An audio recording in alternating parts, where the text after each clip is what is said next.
the Cambridge number of the 20th century, 1955, Mr. John Allen asked why so many people go to such lengths to prove to us that really they are not intellectuals at all, and certainly not cultured. I believe I know the answer. Two parallels may help to ease it into the reader's mind. We all know those who shudder at the word refinement as a term of social approval. Sometimes they express their dislike of this usage by facetiously spelling it refinement, with the implication that it is likely to be commonest in the mouths of those whose speech has a certain varnished vulgarity. And I suppose we can all understand the shudder, whether we approve it or not.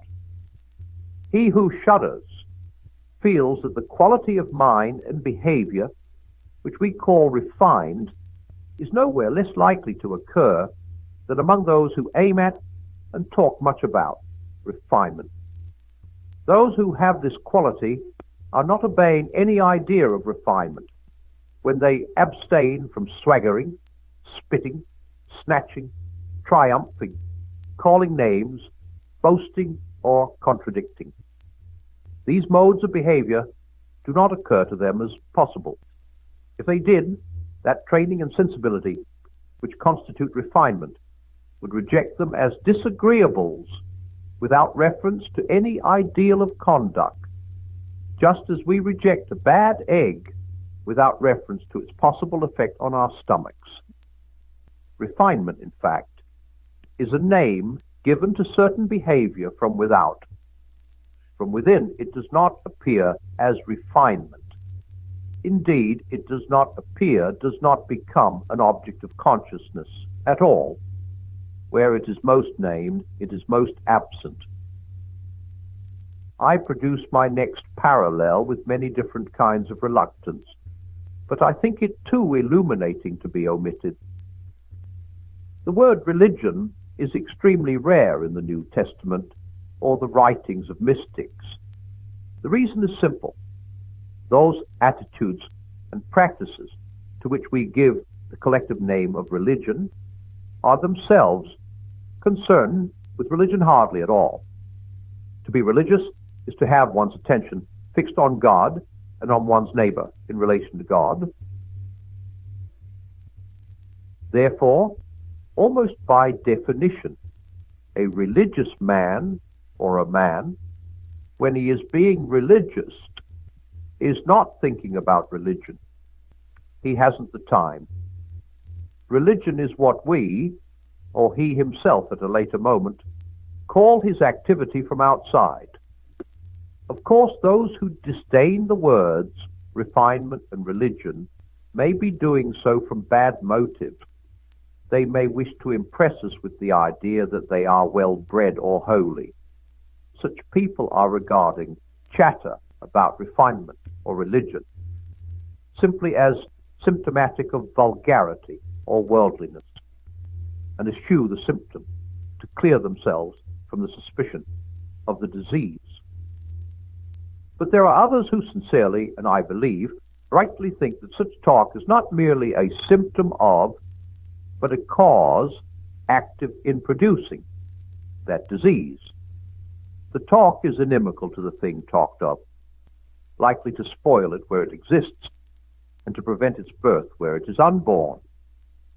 Now, culture seems to belong to the same class of dangerous and embarrassing words. Whatever else it may mean, it certainly covers deep and genuine enjoyment of literature and the other arts. By using the word enjoyment, I do not mean to beg the vexed question about the role of pleasure in our experience of the arts.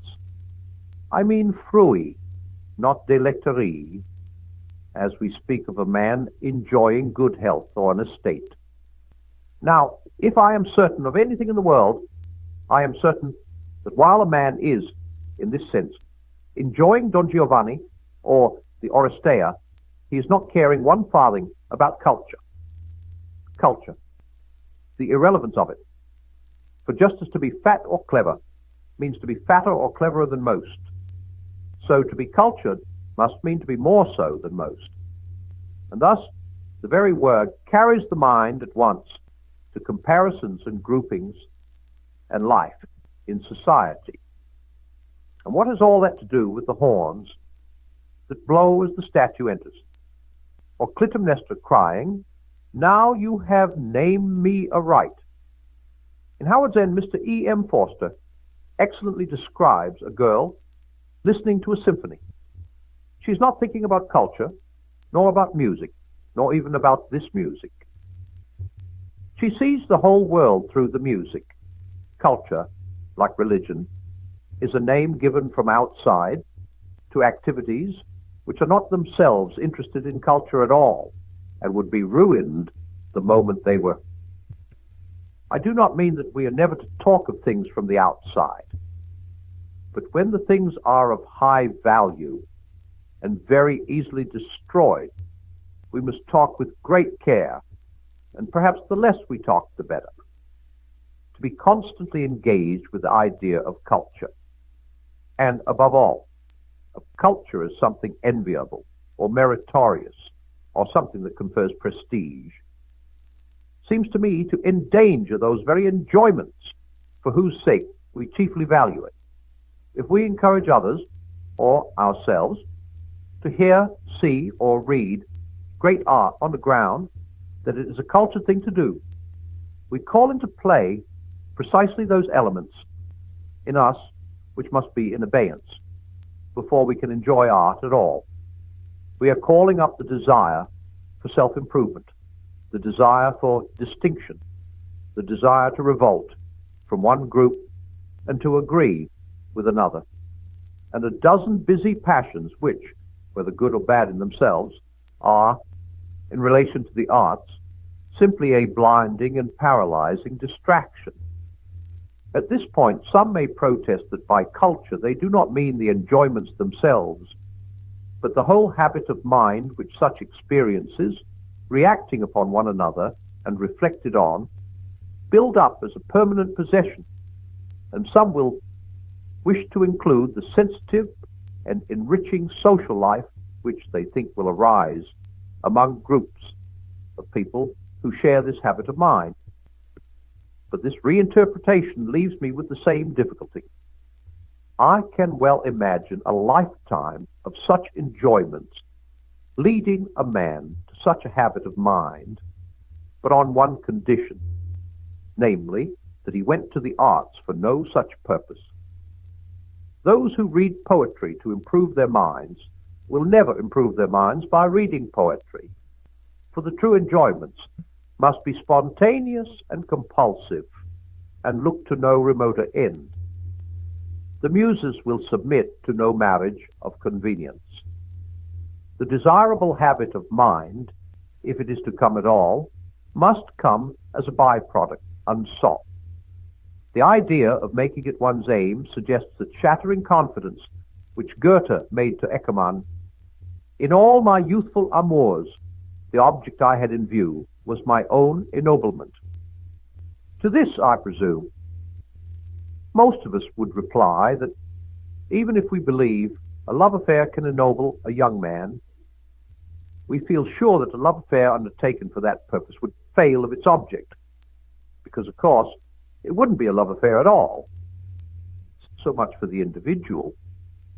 But the claims made for the cultured group raise an embarrassing question. What exactly is the evidence that culture produces among those who share it a sensitive and enriching social life? If by sensitive we mean sensitive to real or imagined affronts, a case could be made out. Horace noted long ago that bards are a touchy lot. The lives and writings of the Renaissance humanists and the correspondents in the most esteemed literary periodicals of our own century will show that critics and scholars are the same. But sensitive in that meaning cannot be combined with enriching. Competitive and resentful egoisms can only impoverish social life. The sensitivity that enriches must be of the sort that guards a man from wounding others, not of the sort that makes him ready to feel wounded himself. Between this sensitivity and culture, my own experience does not suggest any causal connection. I have often found it among the uncultured. Among the cultured, I have sometimes found it and sometimes not. Let us be honest. I claim to be one of the cultured myself and have no wish to foul my own nest. Even if that claim is disallowed, I have at least lived among them and would not denigrate my friends, but we are speaking here among ourselves, behind closed doors. Frankness is best. The real traitor to our order is not the man who speaks within that order of its faults, but the man who flatters our corporate self-complacency. I gladly admit that we number among us men and women whose modesty, courtesy, fair-mindedness, patience in disputation, and readiness to see an antagonist's point of view are wholly admirable. I am fortunate to have known them, but we must also admit that we show as high a percentage as any group whatever of bullies, paranoiacs, and poltroons, of backbiters, exhibitionists, mopes, milksops, and world-without-end bores. The ludicrousness that turns every argument into a quarrel is really no rarer among us than among the subliterate. The restless inferiority complex, stern to inflict, but not stubborn to endure, which bleeds at a touch but scratches like a wildcat, is almost as common among us as among schoolgirls. If you doubt this, try an experiment. Take any one of those who vaunt most highly the adjusting, cleansing, liberating, and civilizing effects of culture, and ask him about other poets, other critics, other scholars. Not in the mass, but one by one, and name by name. 9 times out of 10, he will deny of each what he claimed for all. He will certainly produce very few cases in which, on his own showing, culture has had its boasted results. Sometimes we suspect that he can think of only one. The conclusion most naturally to be drawn from his remarks is that the praise our order can most securely claim is that which Dr. Johnson gave to the Irish. They are an honest people. They never speak well of one another. It is then, at best, extremely doubtful whether culture produces any of those qualities which will enable people to associate with one another graciously, loyally, understandingly, and with permanent delight. When Ovid said that it softened our manners, he was flattering a barbarian king. But even if culture did all these things, we could not embrace it for their sake. This would be to use consciously and self-consciously as means to extraneous ends, things which must lose all their power of conducing to those ends by the very fact of being so used. For many modern exponents of culture seem to me to be impudent in the etymological sense. They lack pudor, they have no shyness where men ought to be shy. They handle the most precious and fragile things with the roughness of an auctioneer and talk of our most intensely solitary and fugitive experiences as if they were selling us a Hoover. It is all really very well summed up in Mr. Allen's phrase in the 20th century, the faith in culture. A faith in culture is as bad as a faith in religion. Both expressions imply a turning away from those very things which culture and religion are about. Culture, as a collective name for certain very valuable activities, is a permissible word, but culture hypostatized, set up on its own, made into a faith, a cause, a banner, a platform, is unendurable. For none of the activities in question cares a straw for that faith or cause. It is like a return to early Semitic religion, where names themselves were regarded as powers. Now a step further. Mr. Allen complained that, not content with creeping out of earshot when we can bear the voices of certain culture mongers no longer, we then wantonly consort, or pretend that we consort, with the lowest of the low brows, and affect to share their pleasures.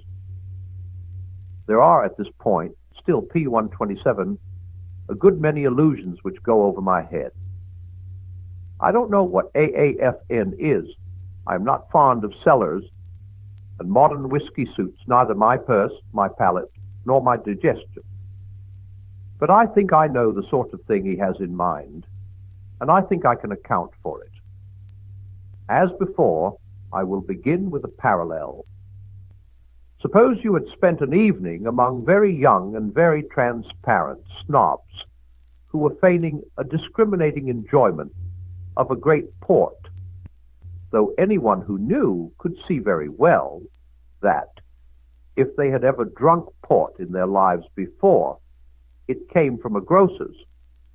And then suppose that on your journey home you went into a grubby little tea shop, and there heard an old body in a feather boa say to another old body, with a smack of her lips, "That was a nice cup of tea, dearie, that was. Did me good." Would you not, at that moment, feel that this was like fresh mountain air? For here, at last, would be something real. Here would be a mind really concerned about that in which it expressed concern. Here would be pleasure.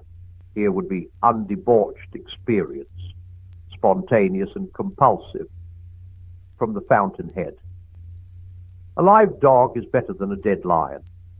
In the same way, after a certain kind of sherry party, where there have been cataracts of culture, but never one word or one glance that suggested a real enjoyment of any art, any person, or any natural object, my heart warms to the schoolboy on the bus who is reading fantasy and science fiction, rapt and oblivious of all the world beside. For here also I should feel that I had met something real and live and unfabricated. Genuine literary experience, spontaneous and compulsive, disinterested. I should have hopes of that boy.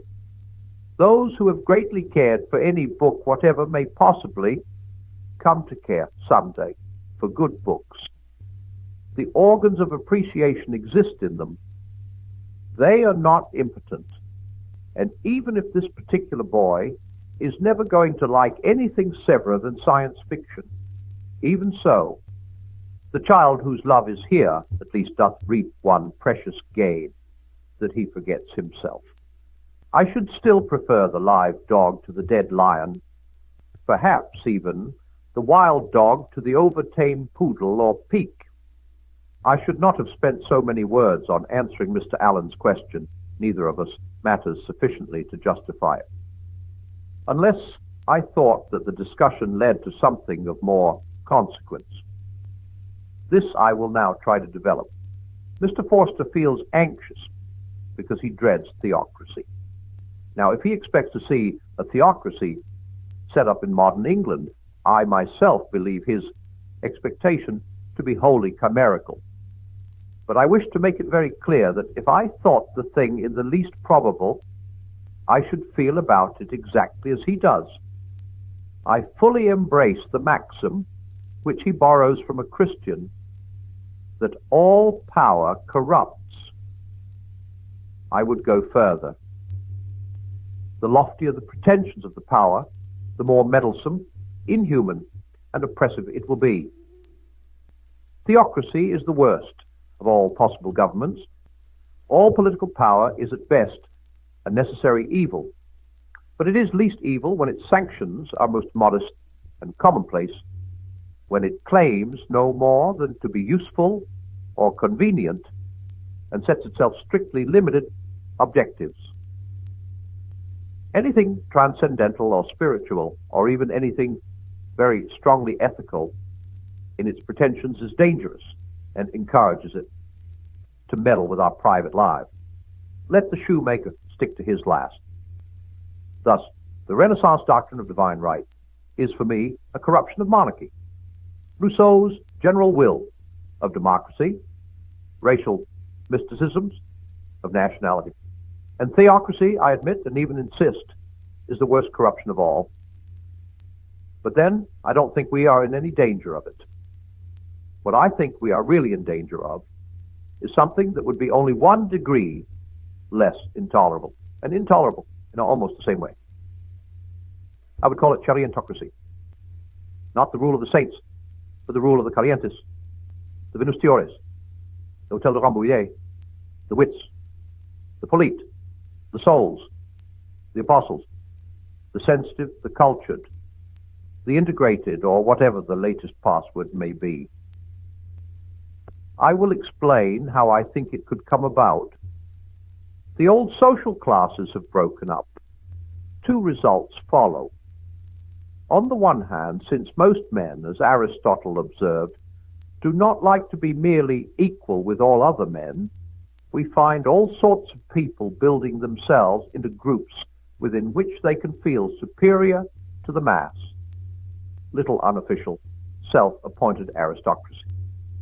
The cultured increasingly form such a group. Notice the tendency to use the social term vulgar of those who disagree with them. Notice that Mr. Allen spoke of rebels against, or deserters from, this group, as denying not that they are intellectual, but that they are intellectuals, not hiding equality, but deprecating inclusion in the class. On the other hand, inevitably, there is coming into existence a new real ruling class, what has been called the managerial class. The coalescence of these 2 groups, the unofficial, self-appointed aristocracy of the cultured and the actual managerial rulers, will bring us to charientocracy. But the 2 groups are already coalescing because education is increasingly the means of access to the managerial class. And of course, education, in some sense, is a very proper means of access. We do not want our rulers to be dunces. But education is coming to have a new significance. It aspires to do, and can do, far more to the pupil than education, except perhaps that of the Jesuits, has ever done before. For one thing, the pupil is now far more defenseless in the hands of his teachers. He comes increasingly from businessmen's flats or workmen's cottages in which there are few books or none. He has hardly ever been alone. The educational machine seizes him very early and organizes his whole life to the exclusion of all unsuperintended solitude or leisure. The hours of unsponsored, uninspected, perhaps even forbidden reading, the ramblings, and the long, long thoughts in which those of luckier generations first discovered literature and nature and themselves are a thing of the past. If a Traherne or a Wordsworth were born today, he would be cured before he was 12. In short, the modern pupil is the ideal patient for those masters who, not content with teaching a subject, would create a character. Helpless plasticity. Or if by chance, for nature will be nature, he should have any powers of resistance, they know how to deal with him. I am coming to that point in a moment. Secondly, the nature of the teaching has changed. In a sense, it has changed for the better. That is, it demands far more of the master, and in recompense makes his work more interesting. It has become far more intimate and penetrating, more inward. Not content with making sure that the pupil has read and remembered the text, it aspires to teach him appreciation. It seems harsh to quarrel with what at first sounds so reasonable an aim. Yet there is a danger in it.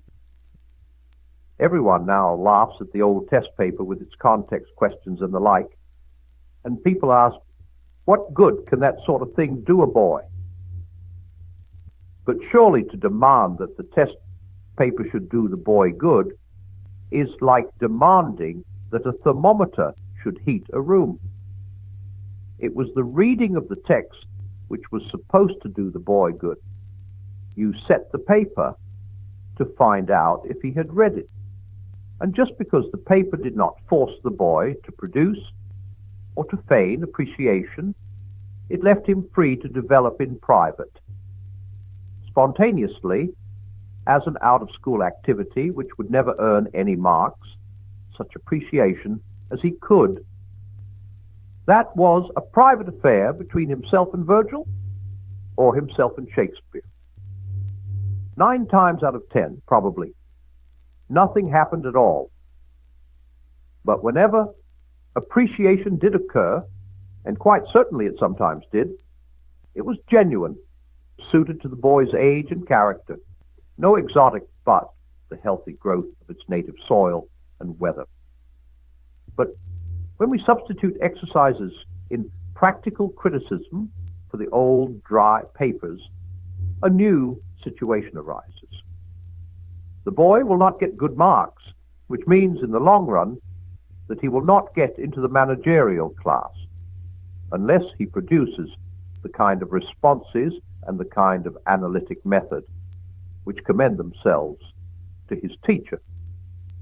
This means at best that he is trained to the precocious anticipation of responses and of a method inappropriate to his years. At worst, it means that he is trained in the not very difficult art of simulating the orthodox responses. For nearly all boys are good mimics. Depend upon it. Before you have been teaching for a term, everyone in the form knows pretty well the sort of stuff that goes down with prickly Popeye. In the crude old days, they knew that what went down, and the only thing that went down, was correct answers to factual questions, and there were only 2 ways of producing those, working or cheating. The thing would not be so bad if the responses which the pupils had to make were even those of the individual master. But we have already passed that stage. Somewhere, I have not yet tracked it down, there must be a kind of culture mongers central bureau which keeps a sharp lookout for deviationists. At least there is certainly someone who sends little leaflets to schoolmasters, printing 6 poems on each, and telling the master not only which the pupils must be made to prefer, but exactly on what grounds. The impertinence of it. We know what Mulcaster or Boyer would have done with those leaflets.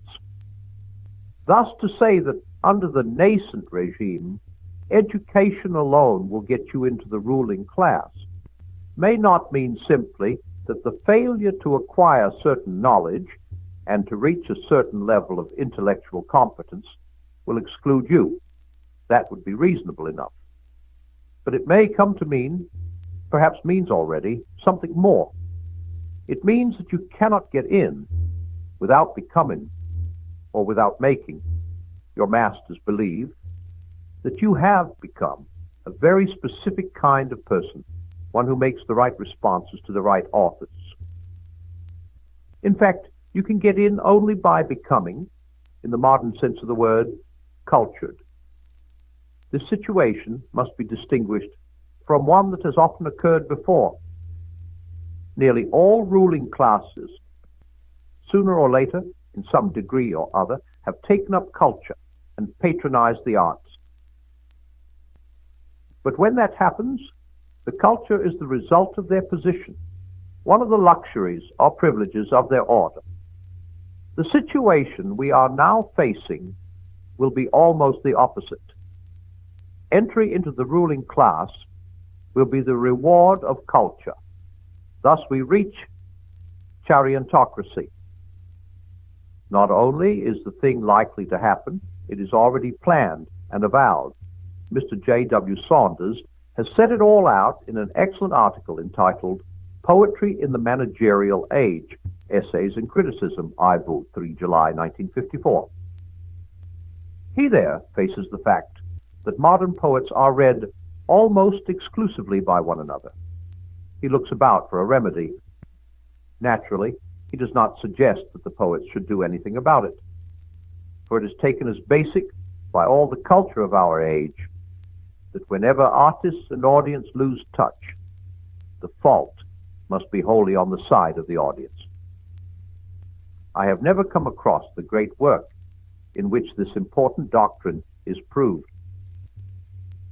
The remedy which occurs to Mr. Saunders is that we should provide our poets with a conscript audience, a privilege last enjoyed, I believe, by Nero, and he tells us how this can be done. We get our coordinators through education. Success in examinations is the road into the ruling class. All that we need do, therefore, is to make not just poetry, but the intellectual discipline which the critical reading of poetry can foster, the backbone of our educational system. In other words, practical criticism, or something of the sort, exercised, no doubt, chiefly on modern poets, is to be the indispensable subject. Failure in which excludes you from the managerial class. And so our poets get their conscript readers. Every boy or girl who is born is presented with the choice. Read the poets whom we, the cultured, approve, and say the sort of things we say about them, or be a prole. And this, picking up a previous point, shows how chariontocracy can deal with the minority of pupils who have tastes of their own and are not pure plasticine. They get low marks. You kick them off the educational ladder at a low rung, and they disappear into the proletariat. Another advantage is that besides providing poets with a conscript audience for the moment, you can make sure that the regnant literary dynasty will reign almost forever. For the deviationists whom you have kicked off the ladder will of course include all those troublesome types who, in earlier ages, were apt to start new schools and movements. If there had been a sound chariontocracy in their day, the young Chaucer, the young Donne, the young Wordsworth and Coleridge could have been dealt with, and thus literary history, as we have known it in the past, may come to an end. Literary man, so long a wild animal, will have become a tame one.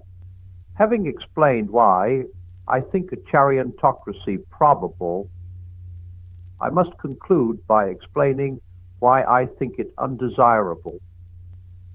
Culture is a bad qualification for a ruling class because it does not qualify men to rule. The things we really need in our rulers, mercy, financial integrity, practical intelligence, hard work, and the like, are no more likely to be found in cultured persons than in anyone else. Culture is a bad qualification in the same way as sanctity. Both are hard to diagnose and easy to feign. Of course, not every chariontocrat will be a cultural hypocrite, nor every theocrat a tough. But both systems encourage hypocrisy and make the disinterested pursuit of the quality they profess to value more difficult. But hypocrisy is not the only evil they encourage. There are, as in piety, so in culture, states which, if less culpable, are no less disastrous. In the one we have the goody-goody, the docile youth who has neither revolted against nor risen above the routine pietisms and respectabilities of his home. His conformity has won the approval of his parents, his influential neighbors, and his own conscience. He does not know that he has missed anything and is content. In the other, we have the adaptable youth, to whom poetry has always been something set for evaluation. Success in this exercise has given him pleasure and let him into the ruling class. He does not know what he has missed, does not know that poetry ever had any other purpose, and is content. Both types are much to be pitied, but both can sometimes be very nasty. Both may exhibit spiritual pride, but each in its proper form, since the one has succeeded by acquiescence and repression, but the other by repeated victory in competitive performances. To the pride of the one, sly, simpering, and demure, we might apply Mr. Allen's word smug, especially if we let in a little of its older sense. My epithet for the other would, I think, be swaggering. It tends, in my experience, to be raw, truculent, eager to give pain, insatiable in its demands for submission, resentful and suspicious of disagreement. Where the goody-goody slinks and sidles and purrs, and sometimes scratches, like a cat, his opposite number in the ranks of the cultured gobbles, like an enraged turkey. And perhaps both types are less curable than the hypocrite proper. A hypocrite might conceivably repent and mend, or he might be unmasked and rendered innocuous. But who could bring to repentance, and who can unmask those who were attempting no deception, who don't know that they are not the real thing, because they don't know that there ever was a real thing? Lastly, I reached the point where my objections to theocracy and to chariotocracy are almost identical. Lilies that fester smell far worse than weeds. The higher the pretensions of our rulers are, the more meddlesome and impertinent their rule is likely to be, and the more the thing in whose name they rule will be defiled. The highest things have the most precarious foothold in our nature. By making sanctity or culture a moyen de parvenir, you help to drive them out of the world. Let our masters leave these two, at least, alone. Leave us some region where the spontaneous, the unmarketable, the utterly private can still exist. As far as I am concerned, Mr. Allen fell short of the mark when he spoke of a retreat from the faith in culture. I don't want retreat. I want attack, or, if you prefer the word, rebellion. I write in the hope of rousing others to rebel. So far as I can see, the question has nothing to do with the difference between Christians and those who, unfortunately, since the word has long borne a useful and wholly different meaning, have been called humanists. I hope that red herring will not be brought in. I would gladly believe that many atheists and agnostics care for the things I care for. It is for them I have written. To them I say, the faith in culture is going to strangle all those things unless we can strangle it first. And there is no time to spare.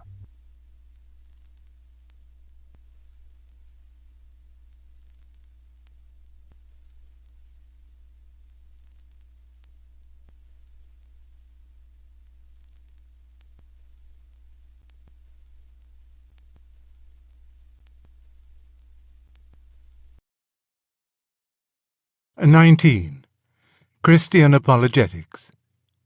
This was read to the Anglican Carmarthen Conference for Youth Leaders and Junior Clergy at Easter 1945. It was subsequently published in Undeceptions 1971 and later in Compelling Reason 1998. Some of you are priests and some are leaders of youth organizations. I have little right to address either. It is for priests to teach me, not for me to teach them. I have never helped to organize youth, and while I was young myself, I successfully avoided being organized. If I address you, it is in response to a request so urged that I came to regard compliance as a matter of obedience. I am to talk about apologetics. Apologetics means, of course, defense. The first question is, what do you propose to defend? Christianity, of course, and Christianity as understood by the Church in Wales. And here at the outset I must deal with an unpleasant business. It seems to the layman that in the Church of England we often hear from our priests doctrine which is not Anglican Christianity. It may depart from Anglican Christianity in either of two ways. One, it may be so broad or liberal or modern that it in fact excludes any real supernaturalism and thus ceases to be Christian at all. Two, it may, on the other hand, be Roman. It is not, of course, for me to define to you what Anglican Christianity is. I am your pupil, not your teacher. But I insist that wherever you draw the lines, bounding lines must exist, beyond which your doctrine will cease either to be Anglican or to be Christian. And I suggest also that the lines come a great deal sooner than many modern priests think.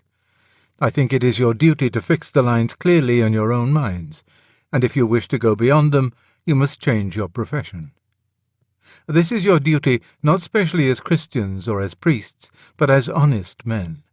There is a danger here of the clergy developing a special professional conscience which obscures the very plain moral issue.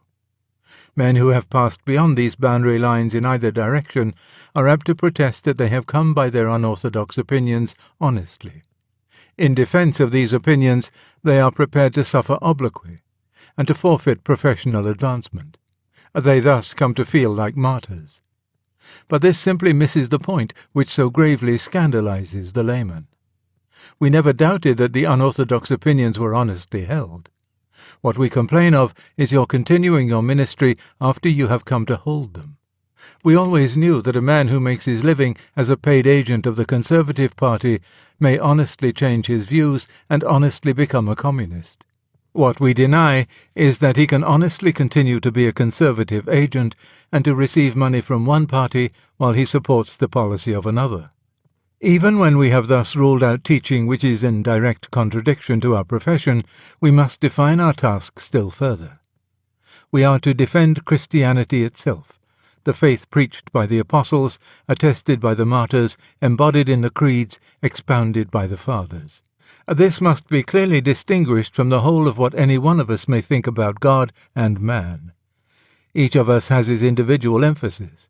Each holds, in addition to the faith, many opinions which seem to him to be consistent with it and true and important. And so perhaps they are. But as apologists, it is not our business to defend them.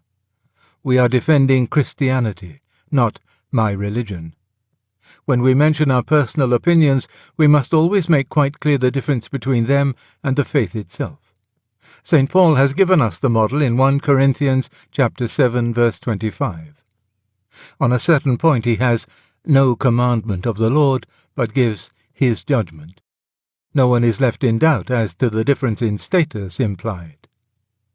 This distinction, which is demanded by honesty, also gives the apologist a great tactical advantage. The great difficulty is to get modern audiences to realize that you are preaching Christianity solely and simply because you happen to think it true. They always suppose you are preaching it because you like it, or think it good for society, or something of that sort. Now, a clearly maintained distinction between what the faith actually says and what you would like it to have said, or what you understand, or what you personally find helpful or think probable, forces your audience to realize that you are tied to your data just as the scientist is tied by the results of the experiments, that you are not just saying what you like. This immediately helps them to realize that what is being discussed is a question about objective fact, not gas about ideals and points of view. Secondly, this scrupulous care to preserve the Christian message as something distinct from one's own ideas has one very good effect upon the apologist himself. It forces him, again and again, to face up to those elements in original Christianity which he personally finds obscure or repulsive. He is saved from the temptation to skip or slur or ignore what he finds disagreeable. And the man who yields to that temptation will, of course, never progress in Christian knowledge.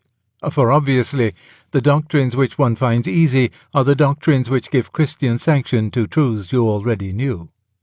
The new truth, which you do not know and which you need, must, in the very nature of things, be hidden precisely in the doctrines you least like and least understand. It is just the same here as in science. The phenomenon which is troublesome, which doesn't fit in with the current scientific theories, is the phenomenon which compels reconsideration, and thus leads to new knowledge. Science progresses because scientists, instead of running away from such troublesome phenomena or hushing them up, are constantly seeking them out. In the same way, there will be progress in Christian knowledge only as long as we accept the challenge of the difficult or repellent doctrines. A liberal Christianity, which considers itself free to alter the faith whenever the faith looks perplexing or repellent, must be completely stagnant. Progress is made only into a resisting material. From this, there follows a corollary about the apologist's private reading. There are two questions he will naturally ask himself.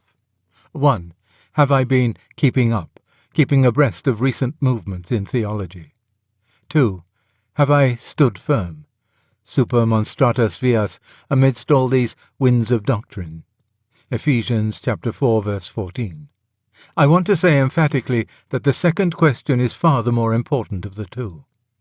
Our upbringing and the whole atmosphere of the world we live in make it certain that our main temptation will be that of yielding to winds of doctrine, not that of ignoring them. We are not at all likely to be hidebound. We are very likely indeed to be the slaves of fashion. If one has to choose between reading the new books and reading the old, one must choose the old, and not because they are necessarily better, but because they contain precisely those truths of which our own age is neglectful. The standard of permanent Christianity must be kept clear in our minds, and it is against that standard that we must test all contemporary thought. In fact, we must at all costs not move with the times. We serve one who said, "Heaven and earth shall move with the times, but my words shall not move with the times." Matthew chapter 24, verse 35, Mark chapter 13, verse 31, Luke chapter 21, verse 33. I am speaking so far of theological reading. Scientific reading is a different matter. If you know any science, it is very desirable that you should keep it up. We have to answer the current scientific attitude towards Christianity, not the attitude which scientists adopted 100 years ago. Science is in continual change, and we must try to keep abreast of it. For the same reason, we must be very cautious of snatching at any scientific theory which, for the moment, seems to be in our favour. We may mention such things, but we must mention them lightly and without claiming that they are more than interesting. Sentences beginning, "Science has now proved," should be avoided. If we try to base our apologetic on some recent development in science, we shall usually find that just as we have put the finishing touches to our argument, science has changed its mind and quietly withdrawn the theory we have been using as our foundation stone. Timeo Danaeus et dona ferentes is a sound principle. While we are on the subject of science, let me digress for a moment. I believe that any Christian who is qualified to write a good popular book on any science may do much more good by that than by any directly apologetic work.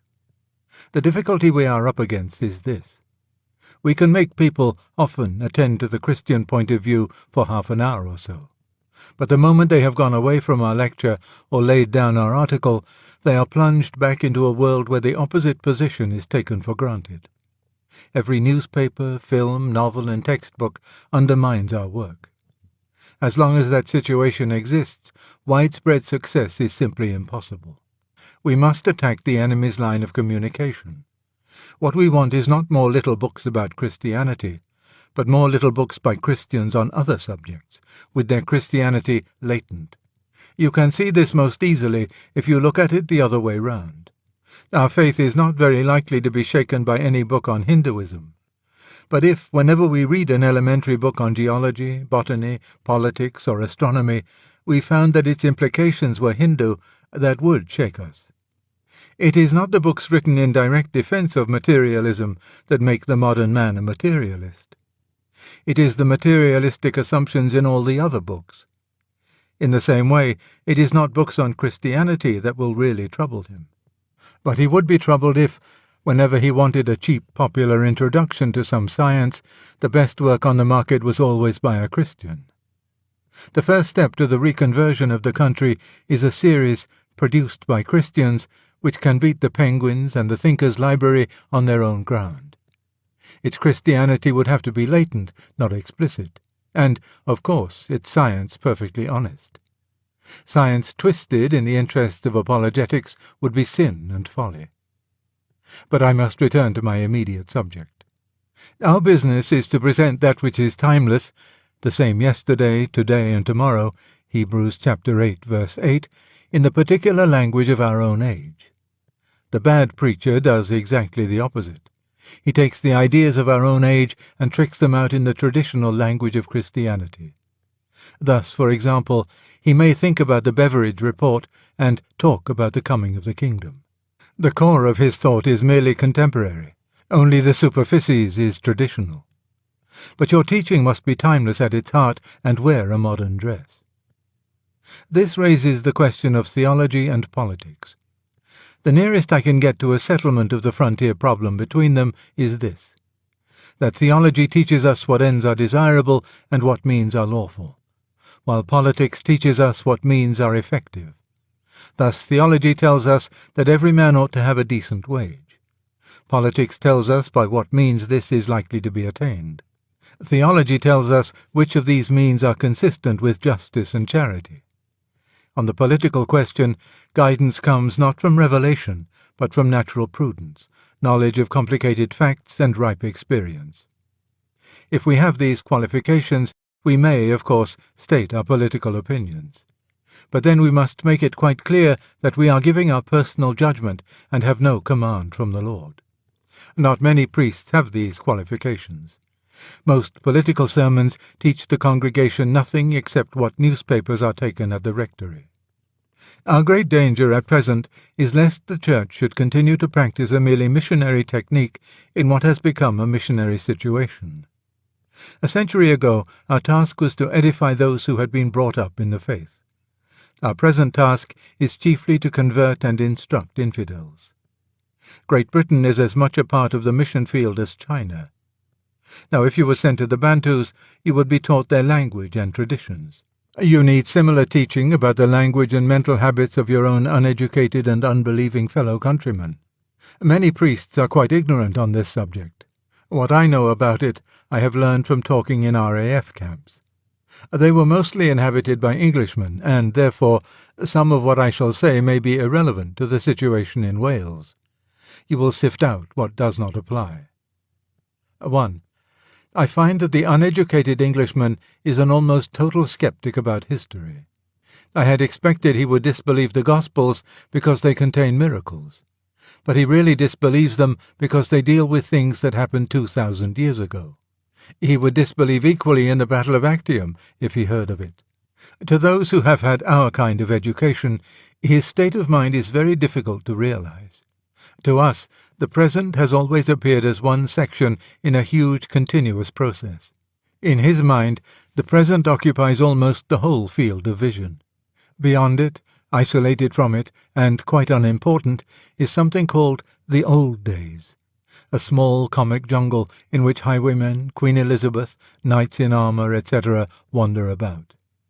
Then, strangest of all, beyond the old days comes a picture of primitive man.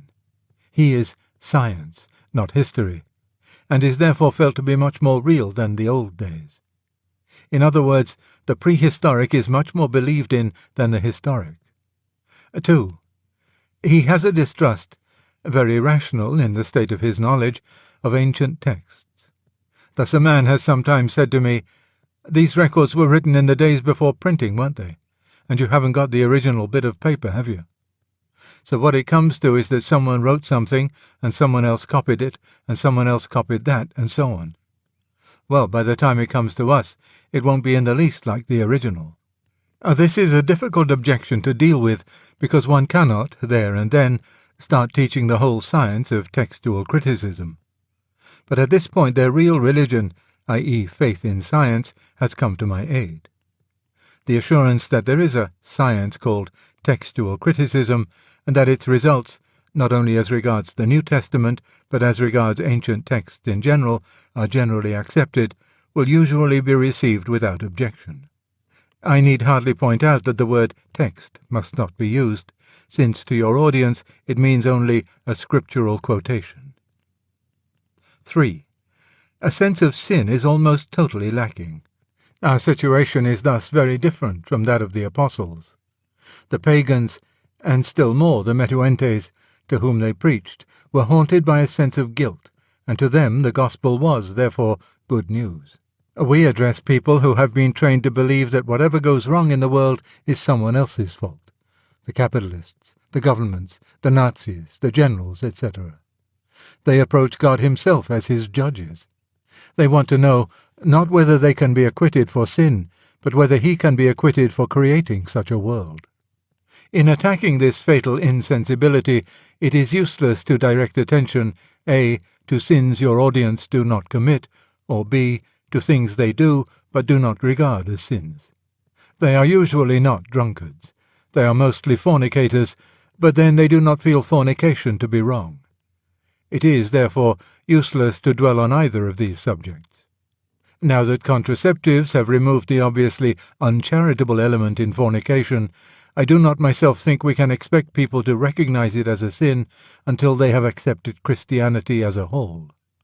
I cannot offer you a watertight technique for awaking the sense of sin. I can only say that, in my experience, if one begins from the sin that has been one's own chief problem during the last week, one is very often surprised at the way this shaft goes home. But whatever method we use, our continual effort must be to get their minds away from public affairs and crime and bring them down to brass tacks, to the whole network of spite, greed, envy, unfairness, and conceit in the lives of ordinary, decent people like themselves and ourselves. 4. We must learn the language of our audience. And let me say at the outset that it is no use at all laying down a priori what the plain man does or does not understand. You have to find out by experience. Thus, most of us would have supposed that the change from may truly and indifferently minister justice to may truly and impartially made that place easier to the uneducated. But a priest of my acquaintance discovered his sexton saw no difficulty in indifferently. It means making no difference between one man and another, he said, but had no idea what impartially meant. On this question of language, the best thing I can do is to make a list of words which are used by people in a sense different from ours. Atonement does not really exist in a spoken modern English, though it would be recognized as a religious word. Insofar as it conveys any meaning to the uneducated, I think it means compensation. No one word will express to them what Christians mean by atonement. You must paraphrase. Being, noun, never means merely entity in popular speech. Often it means what we should call a personal being. E.g., a man said to me, "I believe in the Holy Ghost, but I don't think he is a being." Catholic means papistical. Charity means A. alms, B. a charitable organization, C. much more rarely, indulgence, i.e., a charitable attitude towards a man is conceived as one that denies or condones his sins, not as one that loves the sinner in spite of them. Christian has come to include almost no idea of belief, usually a vague term of approval. The question, "What do you call a Christian?" has been asked of me again and again. The answer they wish to receive is, "A Christian is a decent chap who's unselfish," etc. Church means A. sacred building, B. the clergy. Does not suggest to them the company of all faithful people. Generally used in a bad sense. Direct defense of the church is part of our duty, but use of the word church, where there is no time to defend it, alienates sympathy and should be avoided where possible. Creative now means merely talented, original. The idea of creation in the theological sense is absent from their minds. Creature means beast, irrational animal. Such an expression as, "we are only creatures," would almost certainly be misunderstood. Crucifixion, cross, etc. Centuries of hymnody and religious cant have so exhausted these words that they now very faintly, if at all, convey the idea of execution by torture. It is better to paraphrase, and, for the same reason, to say flogged, for New Testament scourged. Matthew chapter 27, verse 26, Mark chapter 15, verse 15, John chapter 19, verse 1. Dogma, used by the people only in a bad sense to mean unproved assertion delivered in an arrogant manner. Immaculate conception, in the mouth of an uneducated speaker, always means virgin birth. Morality means chastity. Personal. I had argued for at least 10 minutes with a man about the existence of a personal devil, before I discovered that personal meant to him corporeal. I suspect this of being widespread. When they say they don't believe in a personal God, they may often mean only that they are not anthropomorphists. Potential, when used at all, is used in an engineering sense. Never means possible. Primitive means crude, clumsy, unfinished, inefficient. Primitive Christianity would not mean to them at all what it does to you. Sacrifice has no associations with temple and altar. They are familiar with this word only in the journalistic sense. The nation must be prepared for heavy sacrifices. Spiritual means primarily immaterial, incorporeal, but with serious confusions from the Christian uses of pneuma. Hence the idea that whatever is spiritual, in the sense of non-sensuous, is somehow better than anything sensuous. E.g., they don't really believe that envy could be as bad as drunkenness. Vulgarity usually means obscenity or smut. There are bad confusions, and not only in uneducated minds, between a. the obscene or lascivious, what is calculated to provoke lust, b. the indecorous, what offends against good taste or propriety, c. the vulgar proper, what is socially low. Good people tend to think B as sinful as A, with the result that others feel A to be just as innocent as B. To conclude, you must translate every bit of your theology into the vernacular. This is very troublesome, and it means you can say very little in half an hour, but it is essential. It is also of the greatest service to your own thought. I have come to the conviction that if you cannot translate your thoughts into uneducated language, then your thoughts were confused. Power to translate is the test of having really understood one's own meaning. A passage from some theological work for translation into the vernacular ought to be a compulsory paper in every ordination examination. I turn now to the question of the actual attack. This may be either emotional or intellectual. If I speak only of the intellectual kind, that is not because I undervalue the other, because, not having been given the gifts necessary for carrying it out, I cannot give advice about it. But I wish to say most emphatically that where a speaker has that gift, the direct evangelical appeal of the come to Jesus type can be as overwhelming today as it was 100 years ago. I have seen it done, preluded by a religious film and accompanied by hymn singing, and with very remarkable effect. I cannot do it, but those who can ought to do it with all their might. I am not sure that the ideal missionary team ought not to consist of one who argues and one who, in the fullest sense of the word, preaches. Put up your arguer first to undermine their intellectual prejudices, then let the evangelist proper launch his appeal. I have seen this done with great success. But here I must concern myself only with the intellectual attack. Non omnia possumus omnes. And first a word of encouragement. Uneducated people are not irrational people. I have found that they will endure and can follow quite a lot of sustained argument if you go slowly. Often, indeed, the novelty of it, for they have seldom met it before, delights them. Do not attempt to water Christianity down. There must be no pretense that you can have it with the supernatural left out. So far as I can see, Christianity is precisely the one religion from which the miraculous cannot be separated. You must frankly argue for supernaturalism from the very outset. The two popular difficulties you will probably have to deal with are these. 1. Now that we know how huge the universe is and how insignificant the earth, it is ridiculous to believe that the universal God should be specially interested in our concerns. In answer to this, you must first correct their error about fact.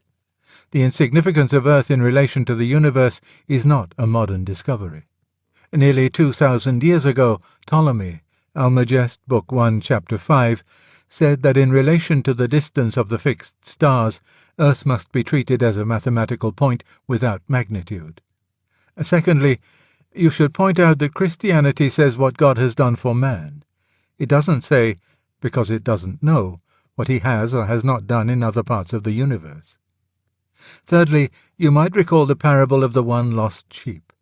Matthew chapter 18, verses 11 to 14, Luke chapter 15, verses 4 to 7. If Earth has been specially sought by God, which we don't know, that may not imply that it is the most important thing in the universe, but only that it has strayed. Finally, challenge the whole tendency to identify size and importance. Is an elephant more important than a man, or a man's leg than his brain? 2. People believed in miracles in the old days because they didn't know then that they were contrary to the laws of nature. But they did. If St. Joseph didn't know that a virgin birth was contrary to nature, i.e., if he didn't yet know the normal origin of babies, why, on discovering his wife's pregnancy, was he minded to put her away? Matthew chapter 1, verse 19. Obviously, no event would be recorded as a wonder unless the recorders knew the natural order and saw that this was an exception. If people didn't know that the sun rose in the east, they wouldn't even be interested in its once rising in the west. They were not recorded as a miraculum, nor indeed recorded at all. The very idea of miracle presupposes knowledge of the laws of nature. You can't have the idea of an exception until you have the idea of a rule. It is very difficult to produce arguments on the popular level for the existence of God, and many of the most popular arguments seem to me invalid. Some of these may be produced in discussion by friendly members of the audience. This raises the whole problem of the embarrassing supporter. It is brutal and dangerous to repel him. It is often dishonest to agree with what he says. I usually try to avoid saying anything about the validity of his argument in itself, and reply, "Yes, that may do for you and me, but I'm afraid if we take that line, our friend here on my left might say," etc., etc. Fortunately, though very oddly, I have found that people are usually disposed to hear the divinity of our Lord discussed before going into the existence of God. When I began, I used, if I were giving 2 lectures, to devote the first to mere theism, but I soon gave up this method because it seemed to arouse little interest. The number of clear and determined atheists is apparently not very large.